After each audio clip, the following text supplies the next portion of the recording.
Good morning. It's wonderful to be here.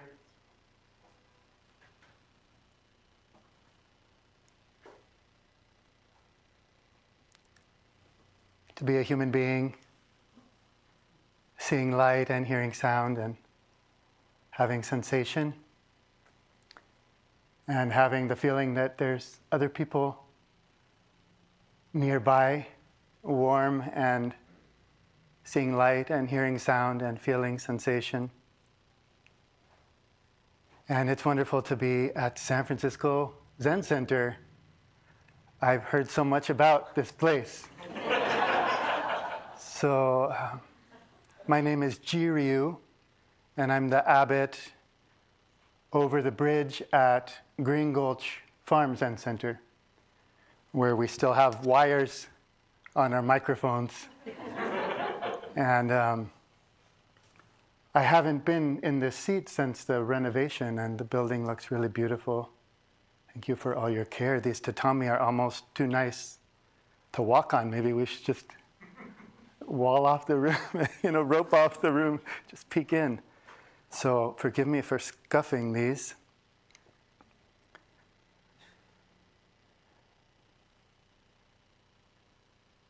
And it really is a very moving day for me, and a great honor and privilege, and deeply humbling to be on this seat,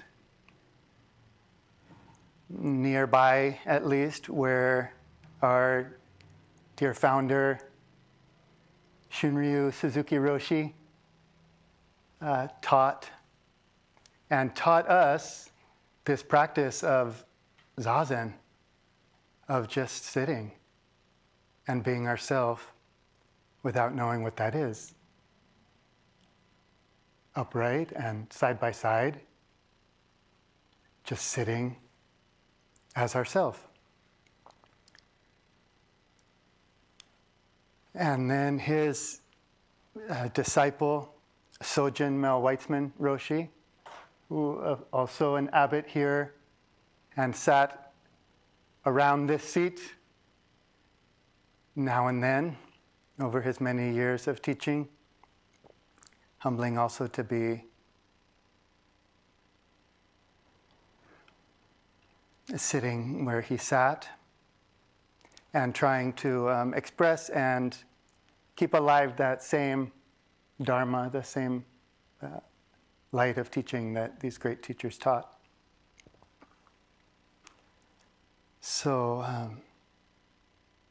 you maybe know that San Francisco Zen Center just released a new book of Shunryu Suzuki Roshi's teaching. And I want to tell you about it. And the problem is every single line is bottomlessly deep. So settle in, because it's kind of a long book. And each line will take about a lifetime or so to really meet. It's amazing. I've been working on this book for, 7 years or so with my teacher, Sojin Mel Weitzman Roshi. And even still, just today, coming over, listening to the audiobook by Peter Coyote, who so kindly did the narration for us, a Zen teacher and actor and voice actor, really beautiful voice with full of understanding. And again, feeling like, oh, that's a good point Suzuki Roshi just made. I wish I had understood that before.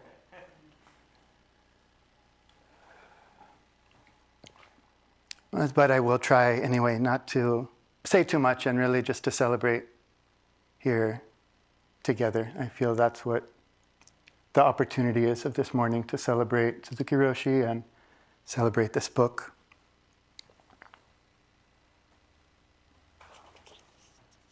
Becoming Yourself by Suzuki Roshi. This is a collection of Sojin Mel Weitzman and I worked on collecting some of Suzuki Roshi's talks that had not yet been published and putting them together in this new book. It's been over 20 years since the last book of his teachings, and so it feels like a big moment for us, and certainly for me. The cover is by our good friend Kaz Tanahashi, the character for enjoy. Enjoy this light and sound and sensation, this being yourself without knowing what that is. The knowing what you are is a little heavy, but forgetting all about it and just being in this life is also sometimes heavy and can be extremely deeply joyful. So, since we're celebrating, we should have a Zen party. And when we want to celebrate in Soto Zen, we have a way transmitted through the ancestors, which is to sit upright. And rock our body right and left, forward and backward.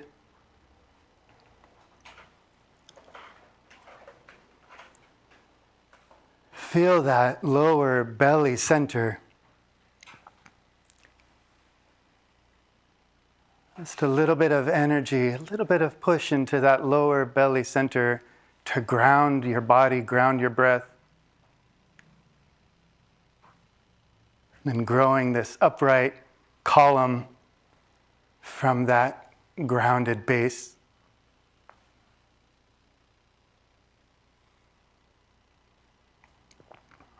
As Suzuki Roshi says, letting the head hold up the sky, this upright, strong.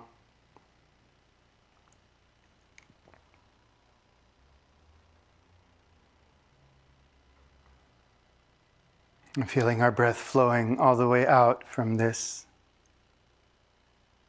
low belly center. Flowing all the way into it.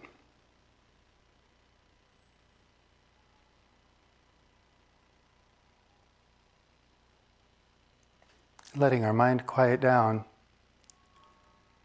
Just setting aside anything extra, anything in the mind that's not about right now.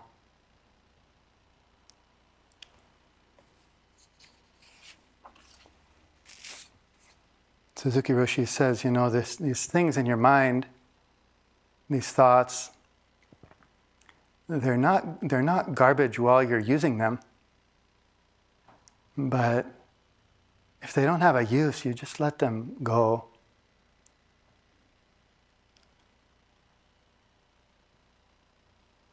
So grounded and upright and quiet in our mind, we open our eyes and open our ears, open the whole field of this moment, and notice, Suzuki Roshi says, there's this moment, everything here is sharing its feeling with us. And we have the opportunity to share our feeling, this feeling of being alive that we have.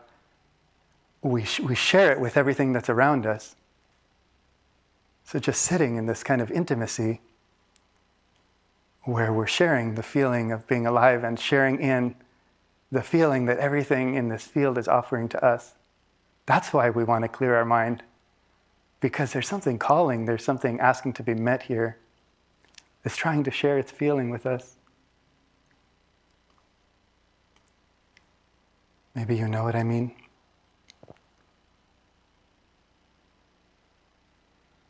Intimate with what's here.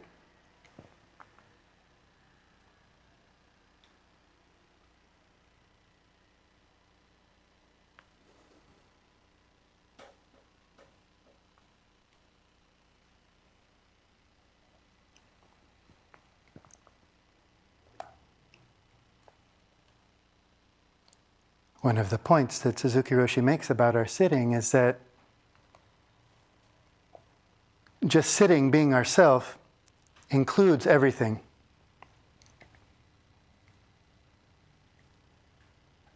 So it's not like we're sitting here as some little part of things. Our sitting here includes everything. All of the light and sound and sensation, all of the beings, all of the objects, all of the thoughts and feelings, everything is included.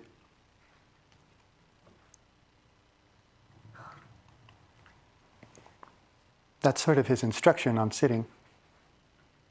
Just sit, being yourself. Everything is included. I don't know, those of you who did Zazen instruction, if that's what you heard this morning. You just sit down and be yourself, and what you are includes everything. So I wanted to read a little bit about that from Suzuki Roshi, and then I'll say a little more about the book.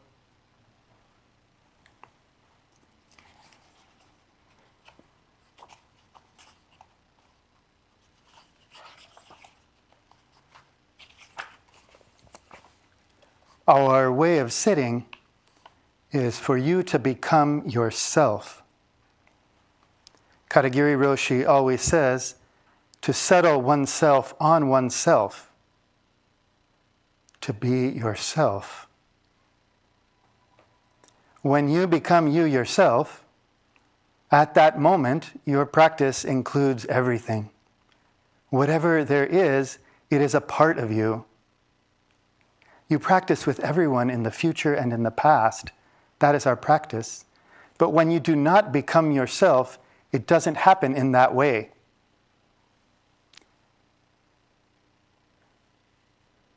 When you sit, you are sitting with everything, including animate and inanimate beings. The Soto Zen founder Dogen Zenji said that if your practice doesn't include everything, it is not real practice. You may think that after practicing for a long time you will attain enlightenment, and that then your practice will include everything and everyone. But actually, your Zazen already includes everything. If you think that in 2 or 3 years, after your practice improves, then your Zazen will be perfect enough to include everything, that is a mistake. Something is missing in that understanding. The sincerity is missing. Here's a key. When you practice forgetting yourself, forgetting where you are and how long you have been here, then your practice includes everything. When you say, I am practicing Zazen at Zen Center, I and Zen Center are extra. You are limiting your practice by the idea of Zen Center or my Zazen. When you say, my practice, the practice is very small. When you say Zen Center, the practice is very limited. When you forget all about those kinds of ideas and just practice, then at that time your Zazen is perfect and includes everything past, present, and future. That is the point of Zazen.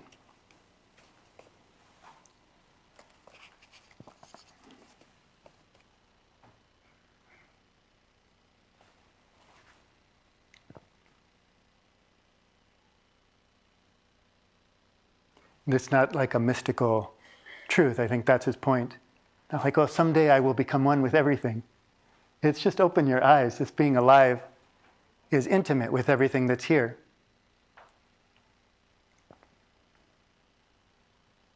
This is my problem, you know. So wonderful to work with my teacher, Sojin Roshi, who wasn't so complicated in his thinking or his teaching.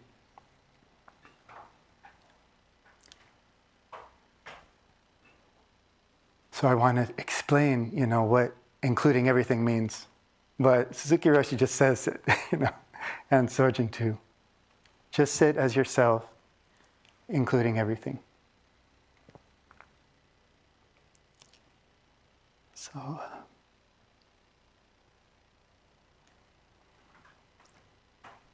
part of what's so amazing about our teaching and Suzuki Roshi's words is that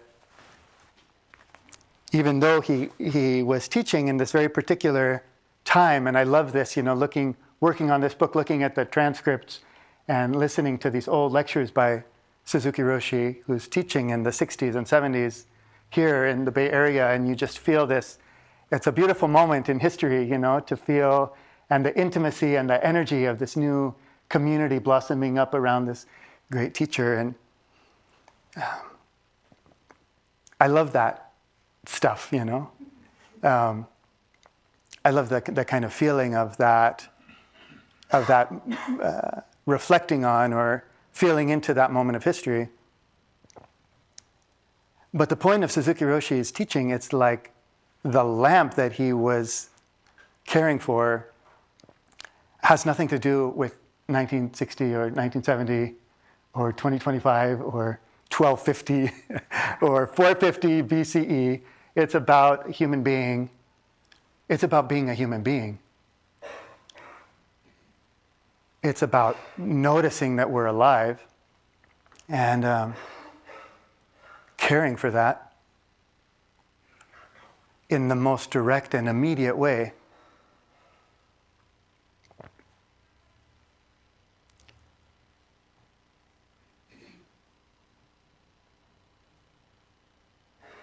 So this teaching really is for us today, and it's for anyone in any time.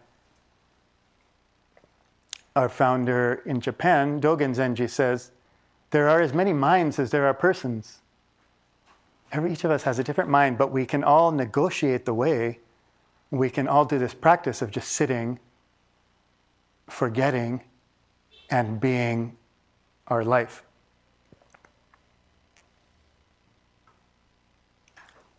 So, you're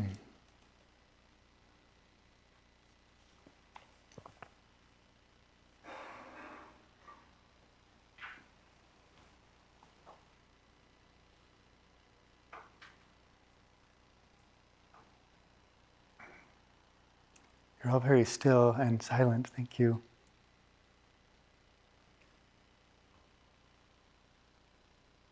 A perfect party.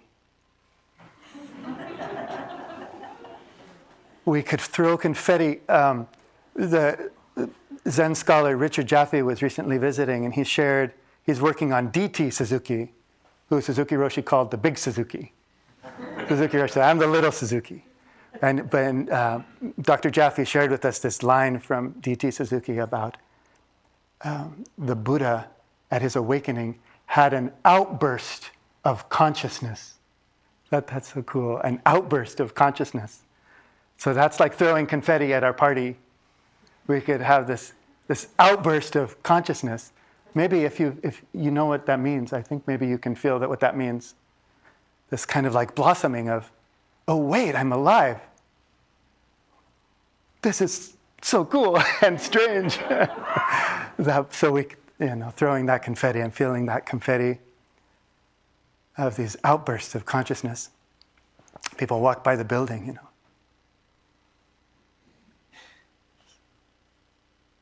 outbursts coming from the Buddha Hall. So it's been so moving to feel the great support of so many people on this book, past and present. Probably half the book is just the acknowledgments. So many people for so long have taken good care of Suzuki Roshi's teaching, starting all the way from Marion Derby, 1965 or so, who said, could we record this? Suzuki Roshi, there's like some beautiful stuff emerging from these outbursts of consciousness that you're having and sharing with us. Could we record it? Of course. And then people cared for those recordings, and people transcribed those recordings, and over the decades, taking such good care of Suzuki Roshi's teaching and living it out and nourishing a sangha dedicated to keeping this fundamental, eternal, timeless practice and truth alive and present. to feel the support of so many people. We see, of course, the publisher loved this, but I also was just very touched that His Holiness the Dalai Lama sent a word of appreciation for Suzuki Roshi's teaching, recognizing also this is not like a 1960s thing that happened in San Francisco. This is actually the true Dharma passed down through the millennia and across the continents. To feel the support of so many people who have been touched by Suzuki Roshi's teaching, not limited. When we say Zen center, our practice is very limited. All of these people, and that the publisher, which is an imprint called Tarcher, an imprint of Penguin Random House, picked up the book, and that there's been interest really all over the world in Suzuki Roshi's teaching. Already before the book was published, we had 12 rights already in 12 countries and 11 translations. So the sense of like something about our time is calling for Suzuki Roshi. What do we need? What does the world need? What does our society needs? Some of us are saying, Suzuki Roshi. We need to, now and then, forget everything we think about what this life is, come into our body, sit side by side, and just be ourself. Feel this being alive together.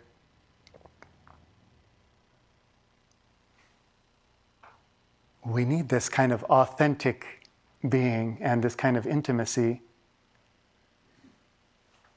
And we need this moral ground, this moral center or direction. And that's also a lot of what this book is about the, so you could say, Buddhist ethics, or the way that Buddhist precepts, the way that we live in harmony together with each other.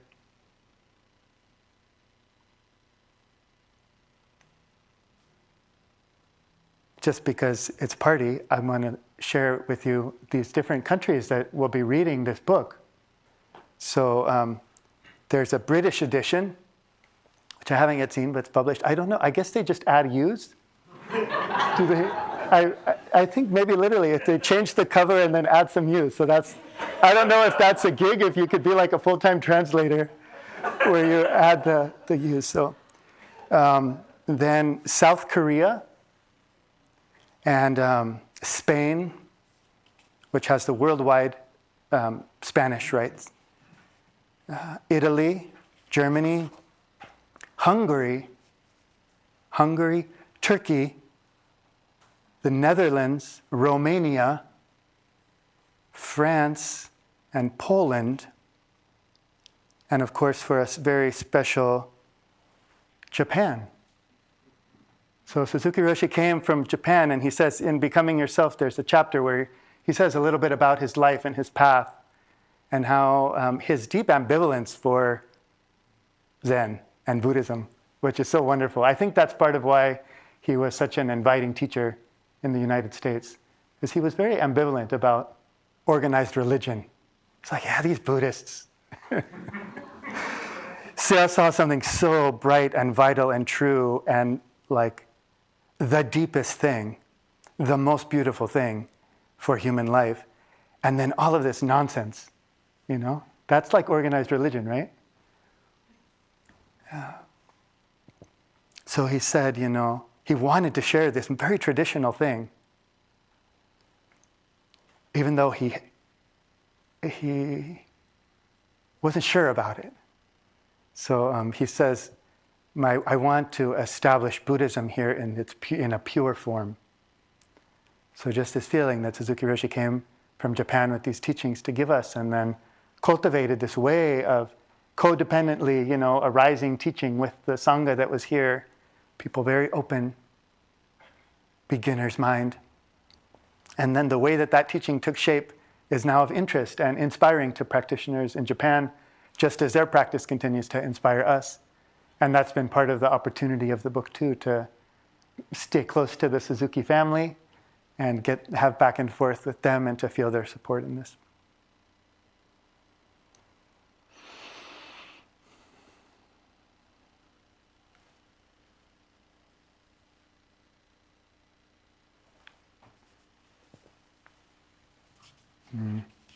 So Mel Weitzman had, for a long time, been collecting snippets of Suzuki Roshi's teaching that he wanted some time to publish.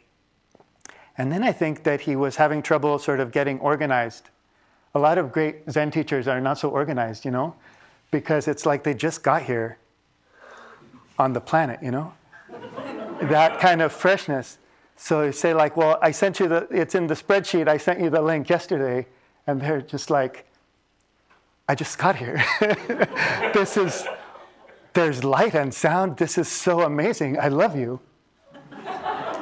And so it's hard to like keep a project going,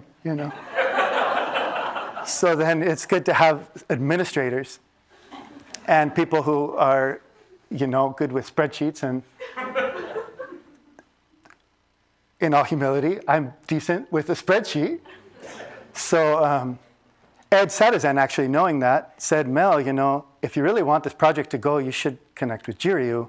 Of course, I was very close to Sojin. I had received Dharma transmission from him. We had studied and practiced together for a long time. And Mel thought, oh, that's a good idea. So then I would just work with Mel. This was in about 2018. Just sit down with Mel whenever we had the chance and just read over some of his folders, all these kind of annotated, marked up transcripts or windbell articles, pieces from Suzuki Roshi. And we'd go through and try to polish, try to find the essence of what Suzuki Roshi was trying to say. So deep gratitude to Mel, really a great privilege of my life to be able to do this study and work with him. And gratitude to Abbot Ed Zadazan for having really in some sense initiated this. And to Sozan for his support, and to the abbots and senior Dharma teachers at Zen Center. So Hiro, and for navigating all of this with the Suzukis. So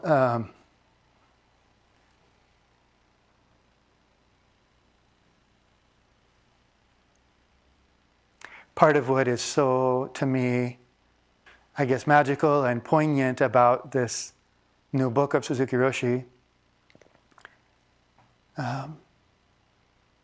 came out on Tuesday, and then on Wednesday at Green Gulch Farm we had a ceremony of departure for our senior Dharma teachers, Tenshin Roshi and Adrian Roshi, Reb Anderson and Linda Cutts, and their partners Steve Weintraub and Rusa Chu. So these kind of founding generation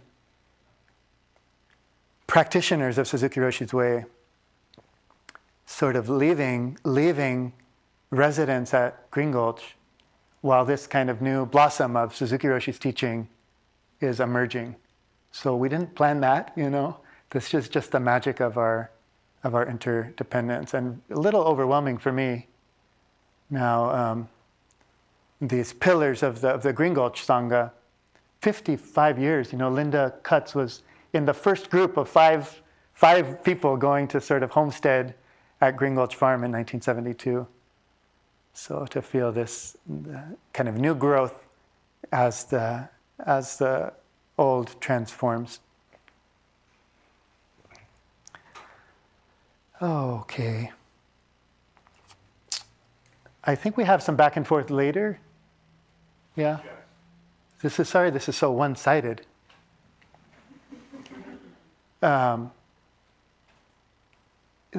Or no-sided, hopefully, Everything is included. I want to read something about that. But I want to tell you everything about this book because it is an awesome book. It's called Becoming Yourself. And it's Suzuki Roshi's teachings. There are some just tremendous things in here. this thing of sitting as just the practice of being yourself, I think really is a bottomless thing that we can study. This sitting practice is just being ourselves. So he has some chapters about that.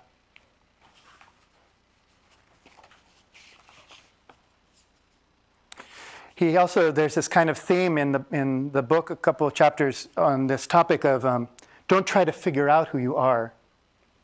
It's like become yourself. Okay, so who am I? And then I'll become it. The best is to not try to figure out who you are. Don't separate from this being alive. That's who you are. If you try to know it, then you're stepping outside of it and you're going to get very confused. It's just this feeling right now. It's not going to be like more complete later. Does that make sense? So don't try to figure out who you are, please. It's at least if you wish to know who you are. I guess if it's never occurred to you to wonder who you are, then maybe you could try to figure it out for a little while. But then stop. So by the time you're here, don't figure out who you are. Feel what it is to be. Forgetting me, forgetting Page Street. What is this being alive? And this chapter, maybe I shouldn't say favorite, but this teaching of sharing the feeling, he says, Zen is the practice of just sharing this feeling with mountains and trees and each other. You can do that. The feeling of your life, just share it with everything that's around you. And then everything else is sharing its feeling with you. That's the piece where he says the Buddha's enlightenment, the Buddha saw the morning star and they shared their feeling. He says, I don't know if it was the Buddha sharing his feeling with the morning star or the morning star sharing its feeling with the Buddha, but anyway, they shared their feeling together, and that was the Buddha's awakening, this intimacy with what's here. And he has some teachings on Zazen practice, on the body of Zazen. One of which is a wonderful image. He talks about the brush artists who hold the brush in their right hand. So you might think that they're working their right hand, but actually they're working their left hand with the brush in their right hand. They're working their whole body almost except for the hand that holds the brush. Isn't that a wonderful image? The whole body is concentrated and the brush is light. And that's the feeling of our practice too. The whole body is concentrated and then there's this light tip. And then there's a section about kind of everyday practice. He has a wonderful, I was mentioning this morning, a wonderful teaching about money. Because I think some of the people in the sangha maybe thought money was like embarrassing or dirty or problematic in some way. Kind of spiritual people, maybe like have a thing about money. So he has a wonderful teaching about the way that we support each other, the way that our energy flows together. And to go beyond, he says, your idea that something is the dirty idea. And teachings about harmony and respect and desire. A lot about taking good care of our desire, including the story of this Zen master who was on I guess begging rounds, and he was on this kind of this hillside mountain, and there was a beautiful fog overlooking this Japanese village below. And he had some time, and he smoked a cigarette. And it was the most perfect cigarette imaginable. And so he never smoked again. And Suzuki Roshi said that he understood desire. He understood taking care of himself. It's a wonderful, wonderful story. He has this little exploration of how come at the Buddha's death, all kinds of beings and all of the disciples of the Buddha and all of the animals came to pay their respects when the Buddha died. But there were no cats. The cats didn't come. He said, nobody ever explained to me why there's no cats. The cats didn't come to say goodbye to the Buddha. So he explores that. His lightness, his humor, his joy in the practice He says, our Zazen practice teaches us that just opens this joy and this lightness. So Suzuki Roshi is always sort of laughing with himself and with the sangha.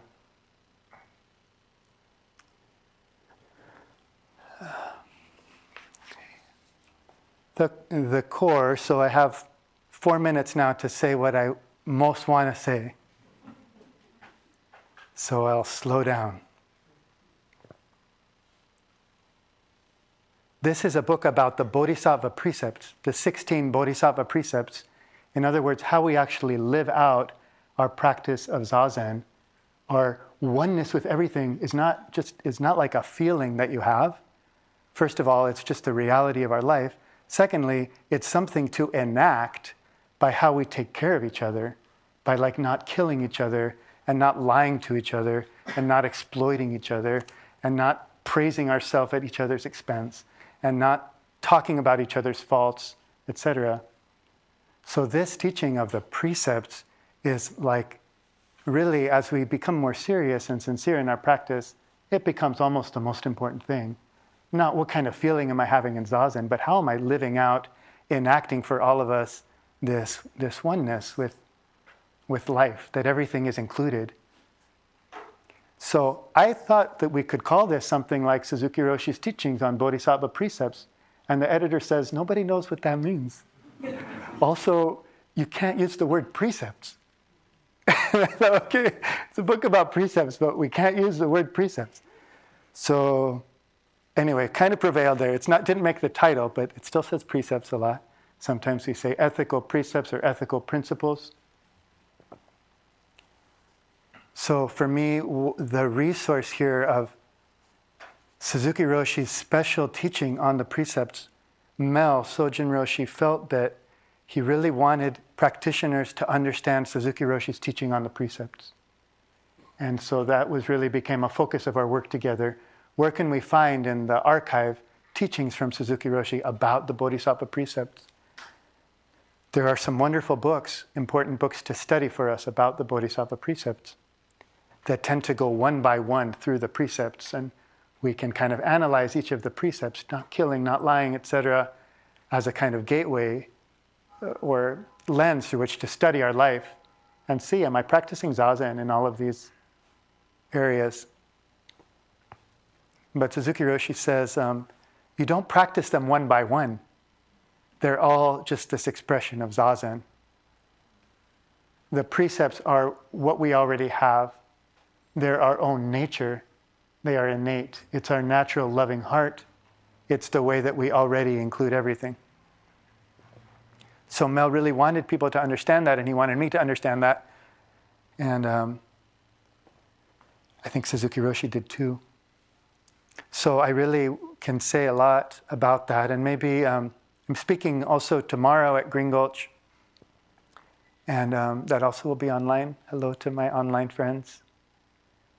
So maybe I won't have much time, thankfully, to explain. Here's Suzuki Roshi. Now here's like my convoluted explanation of Suzuki Roshi. Log in tomorrow for that. But now, because I think it's okay to go maybe 2 minutes over, and I just want to read a little bit that I think is kind of the essence of Suzuki Roshi's way on precepts, which to me is kind of the most important part of this book, even though there's wonderful teachings on many dimensions of our practice in it. So I'll just read these in closing. And with real gratitude for your kind attention.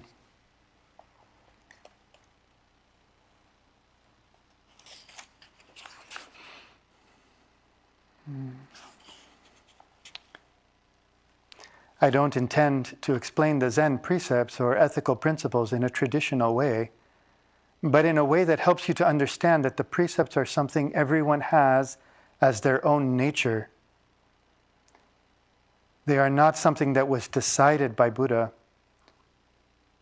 Precepts are what make Buddha be Buddha. Precepts came first and Buddha came next. Before Buddha appeared, there were precepts. Before anyone comes into this world, there are precepts. Everyone has these principles in their true sense.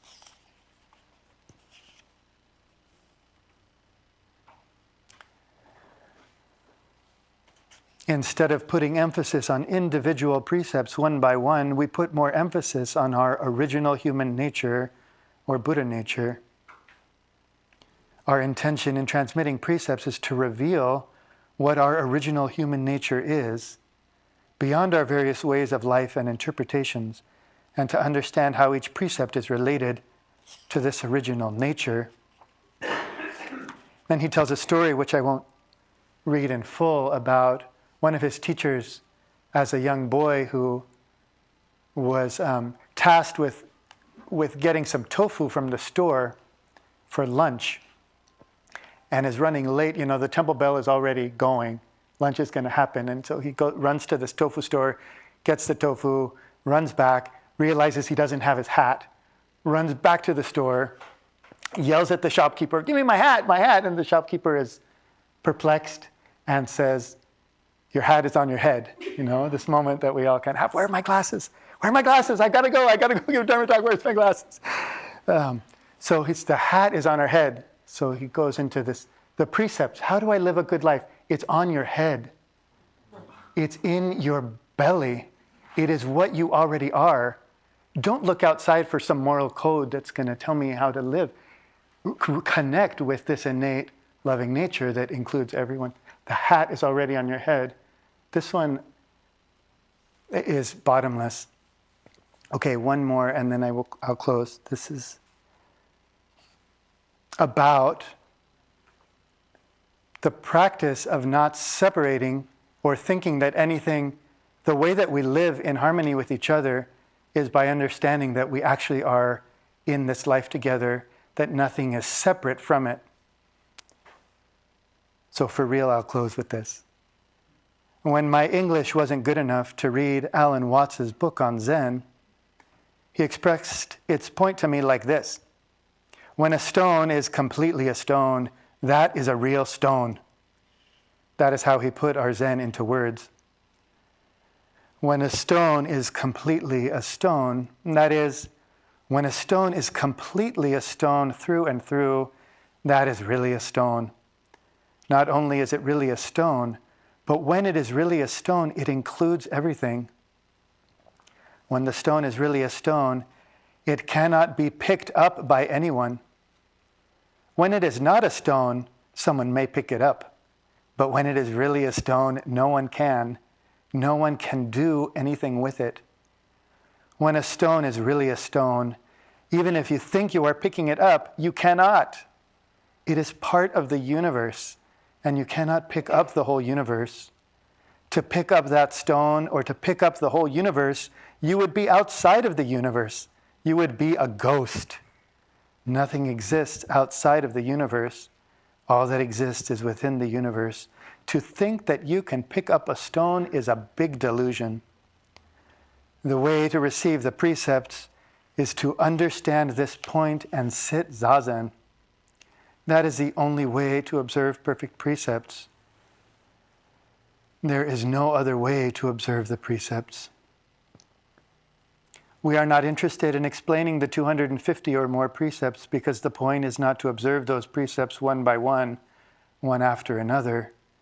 The point is to learn how to be yourself, how to be a person in the way that a stone is completely a stone.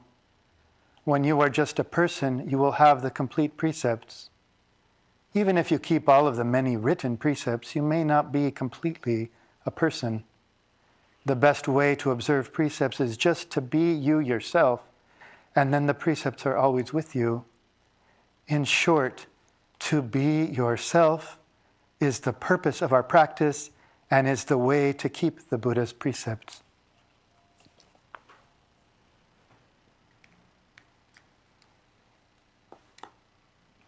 Thank you for celebrating together.